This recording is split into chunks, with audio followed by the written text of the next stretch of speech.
Halo, Assalamualaikum warahmatullahi wabarakatuh. Saya Ica Krismonika. Kali ini saya akan memaparkan video pembelajaran mengenai pengelolaan tenaga kependidikan atau SDM. Hal-hal yang akan kita pelajari meliputi definisi tenaga kependidikan, tujuan tenaga kependidikan, tugas dan fungsi tenaga kependidikan, jenis-jenis tenaga pendidikan, dan dimensi pengelolaan tenaga kependidikan. Sebelumnya, apakah kalian mengetahui apa itu tenaga kependidikan? Tenaga kependidikan adalah anggota masyarakat yang mengabdikan diri dan diangkat untuk menunjang penyelenggaraan pendidikan. Tenaga kependidikan yang berkualifikasi sebagai guru, dosen, konselor, pamong belajar, tutor, instruktur, fasilitator, dan sebutan lain yang sesuai dengan kekhususannya, serta berpartisipasi dalam menyelenggarakan pendidikan. Berikutnya ada tujuan tenaga kependidikan. Yang pertama, memungkinkan organisasi mendapatkan dan mempertahankan tenaga kerja yang cakap, dapat dipercaya, dan memiliki motivasi tinggi. Kedua, meningkatkan dan memperbaiki kapasitas yang dimiliki oleh karyawan. Tiga, mengembangkan sistem kerja dengan kinerja tinggi. Yang keempat, mengembangkan praktik pengelolaan dengan komitmen tinggi. Dan yang terakhir, menciptakan iklim kerja yang harmonis. Tugas dan fungsi tenaga kependidikan.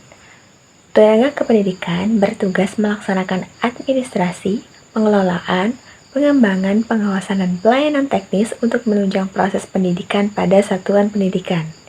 Kemudian, ada kewajiban dan hak tenaga kependidikan. Kewajibannya yaitu 1. Menciptakan suasana pendidikan yang sesuai. 2. Mempunyai komitmen secara profesional. Dan yang ketiga, memberi teladan dan nama baik lembaga. Kemudian, hak tenaga kependidikan yaitu yang pertama, penghasilan dan jaminan kesejahteraan sosial, penghargaan sesuai prestasinya, pembinaan karir sesuai dengan pengembangan kualitas, dan perlindungan hukum. Jenis-jenis tenaga kependidikan dibagi menjadi 3 macam. 1. Dilihat dari jabatan. Kedua, dilihat dari jenisnya tenaga kependidikan.